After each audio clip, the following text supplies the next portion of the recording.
Hello, I am Satan DeVille, and when I'm on Earth here, I always tune in to the ArchieLuxury channel.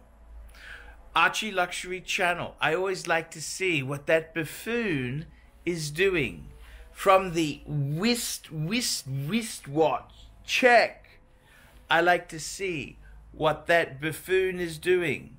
And when I'm on Earth, I always enjoy the ArchieLuxury channel.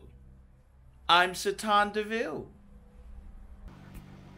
Hey guys, today I'd like to talk about international trade and wristwatches. And this is a story from my traveling around the world. And I recently went to Bangkok. I had to pick up, what happened was I went to Bangers because I had to pick up the ladies' Datejust. I was getting the bracelet vagina tightened, and I needed to pick that up. And I was chewing the fat with a guy who he used to be a friend. I had a bit of a falling out. It's an ego thing. Actually, the guy who I went and saw who did the vagina tightening on the bracelet, he was the guy who didn't take me home in the cab. You know, when I got completely shit-faced that night, he's the one who didn't give a fuck.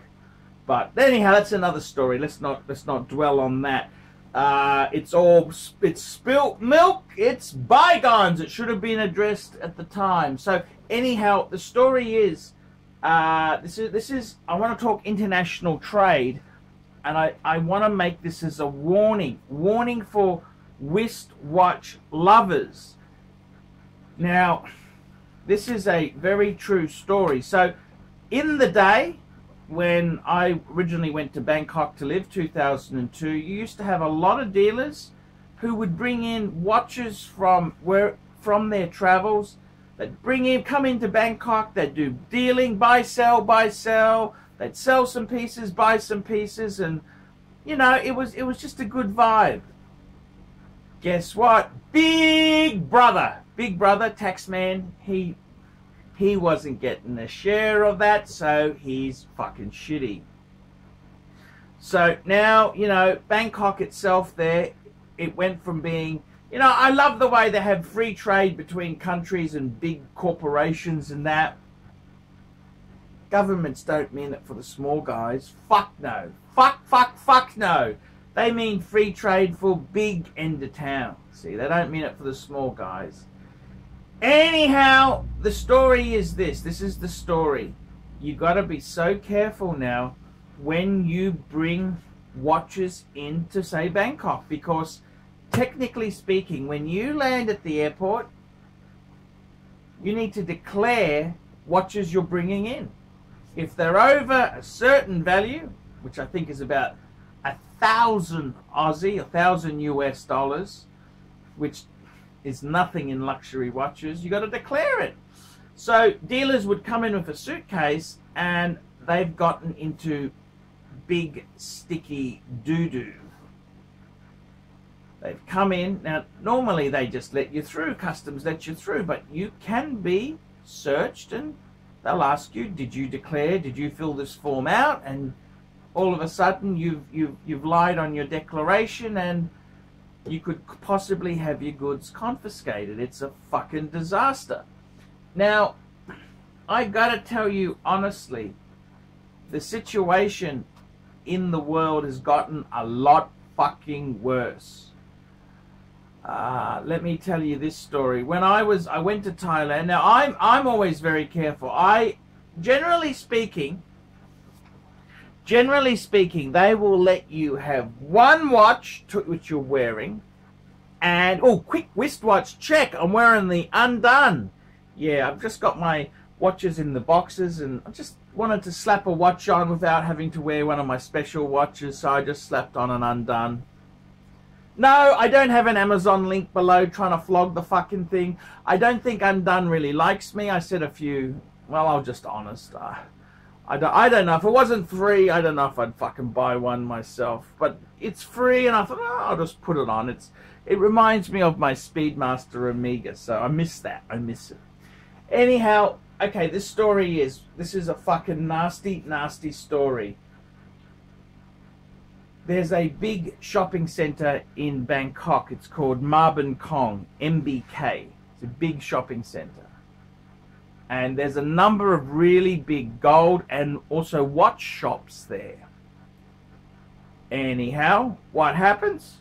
What happens? This is the story that's been conveyed to me. I don't want to name any shops. Well, it wouldn't really mean anything. But let's just say a couple of the bigger pre-owned grey market dealers there. What happened was, customs official came in. They closed the whole shop off, and they say, right, we're here to do an audit. We're here to do an audit on all of your stock. You need to explain where the taxes were paid on these watches. This is a really fucking tricky thing. So what they did was, all the paperwork that was, say, for Thai sourced watches, so if it had been purchased in, often with, like Rolex uses a country code, and it would have the dealer name with the country. Anything that was a Thai originated piece, like it originally came from Thailand, that's okay, you can have, that's all fine, you can keep that, that's no worries. Move that away to the side, that's very good stock. But anything that was from a different country, like say Singapore, Hong Kong, Australia, the shop owner was asked to explain where was the tax paid when it came in. Where was the tax paid when it came in? Fuck. Very, very nasty indeed. So he had a number of pieces confiscated because he didn't have paperwork. And this is the problem. I mean, the argument is, of course, what happens if a tourist has a Submariner, say, or something, and he's running short, he sells it to a dealer, which he's allowed to do. It's his watch. He wouldn't have declared that when he came in. It's his own personal watch. So it's a real tricky minefield. But the tax department, the Thai tax department, they don't want excuses. They just say, show us the documentation where tax was paid, otherwise it's going to be seized. And that's what fucking happened. And who knows what the story, I had it on, there was a couple dealers who got searched like that. So what does that mean? It means anyone who's bringing in watches to sell to him, suddenly if they don't have Thai paperwork, he doesn't really want them. He's not going to pay the premium for them. They're going to be under the table ones. It means, you know, whereas Thailand used to be an international hub where people would trade, small businesses, this is one of the great things about Bangkok, is people would fly in with watches. I know dealers who came in from India, dealers came in from Japan. They would bring certain things in and they would take certain watches out. So some watches were popular in their market and other watches were popular that weren't popular in other market. It was just free trade. And the watch guys, they would all come to Bangkok because the ladies, of course, or the lady boys, whatever turns your fancy, whatever lights your wick. And that's just evaporated. That's evaporated because Thai customs checks, and I mean, I think realistically it's nothing but bad news. I mean, when Thailand was free trade, free flow, I think it's just stupid to have. You look at Hong Kong, that's free, no tax in Hong Kong, so you can take things in and take things out, no questions at all. Singapore's actually got a tax now, so even going to Singapore, if you're a dealer, you'd have to declare it and claim the tax. It's a fucking logistical nightmare. And I don't know what the answer is. The worst thing is for collectors. I know a collector who, he really lives in Bangkok. He's lived there since the 90s. Magic collection. Fucking impressive collection. He had about 5 or 6 watches. He was going to England and he wanted to take some watches with him.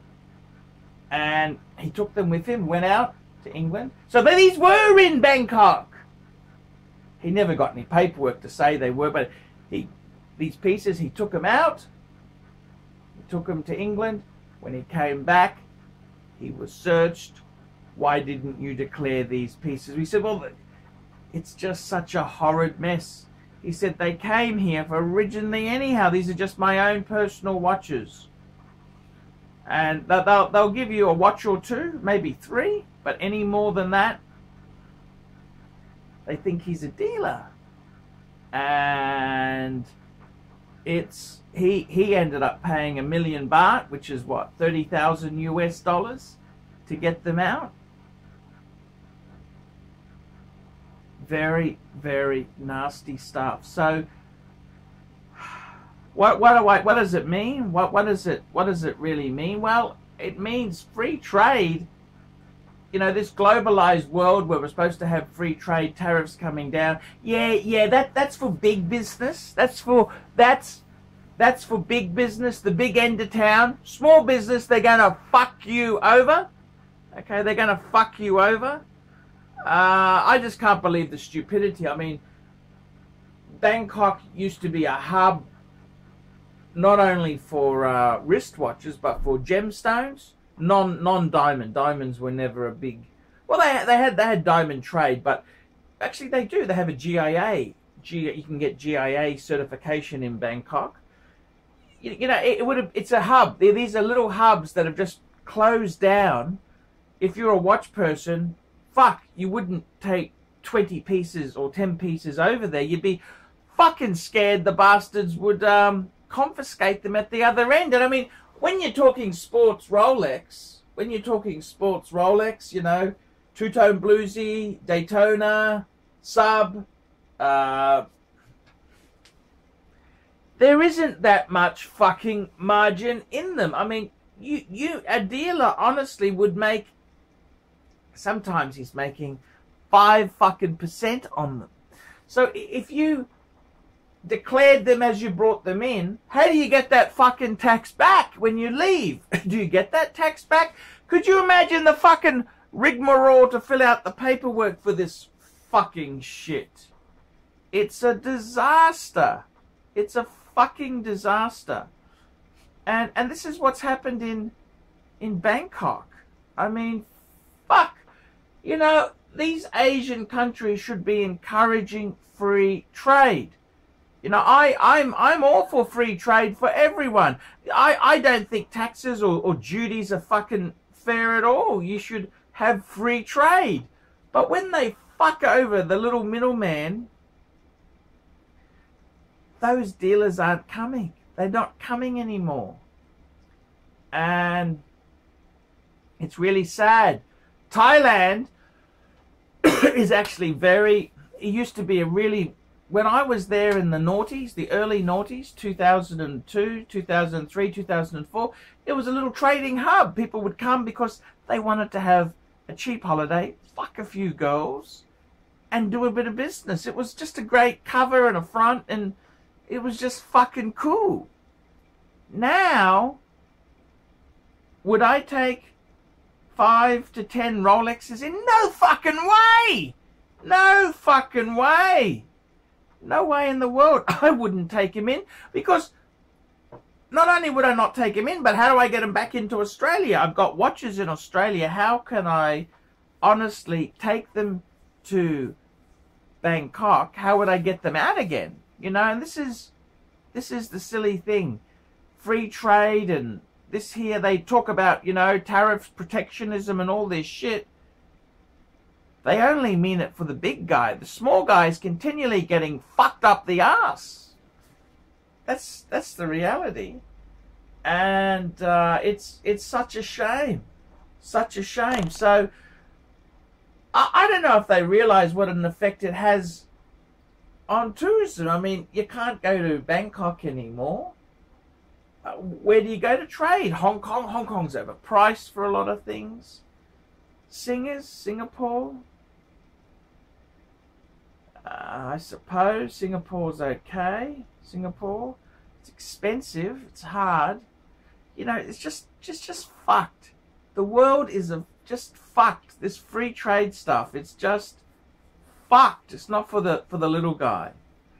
So there you go. That's my warning. So guys, the warning is, be careful. When you go to another country, you can't just take 5 watches with you. You've got to be fucking careful.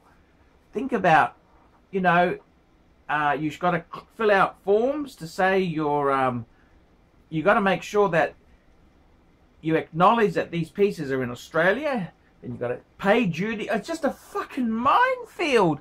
It's an absolute fucking minefield. That's what it is. An absolute fucking minefield. So it's an absolute disaster. Let me say that much. It's just shit. It's shit. You're not allowed to take your possessions wherever the fuck you want. It's just fucked. I'm Paul Pluter. This is my opinion on free trade, how it's just gone cactus. Remember, like, subscribe, tell your fuckhead friends, put a few nasty comments below, and if you've got an interesting tax story about watches and that, please email me. I'd love to hear it, and share it with the fuckers on the channel. Until next time, fuckers, ciao! Hi guys, Paul Pluter, the method actor who plays Archibald Chesterfield III. Guys, I want to tell you, this is so important.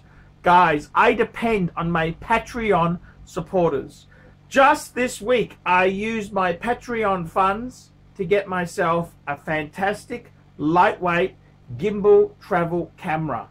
And I just want to say thank you. This was made possible because of my Patreons. The Patreons, they made this purchase possible. And it's, you know, a piece of equipment like this is $600, plus I need a few memory cards. It's such an expensive business. Guys, if you haven't sponsored me on Patreon, please do so. Look in the description for this video here. It'll tell you ways you can help me. Guys, help me stay full-time on YouTube making videos. By helping me on Patreon, you send a small amount each month to me to keep me enthused and making videos. I can buy equipment like this little gimbal camera.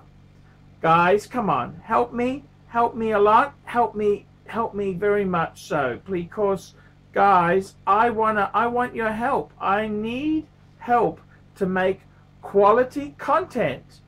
And I got to be honest with you, if I didn't have your help, it's not going to be much good, guys. It's not going to be much good. I need your help to buy equipment and to do things. So guys, sponsor me on Patreon and I'll be here for you. That's right, I'll be here for you. Please guys, help me on Patreon. See you later. Hey guys, ArchieLuxury. Pick a box, pick a box, pick a box, pick a box. What does your wristwatch box say about you? Let's have a look here. What do we got? Pick a box, pick a box, pick a box, pick a box, pick a box. Which one would you choose? Would you choose the big wooden boxes, the blue box, the green, or a red box, or a fancy box? Which box would you pick? Pick a box, pick a box, pick a box. Pick a box, fuckers. Which box would you pick?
you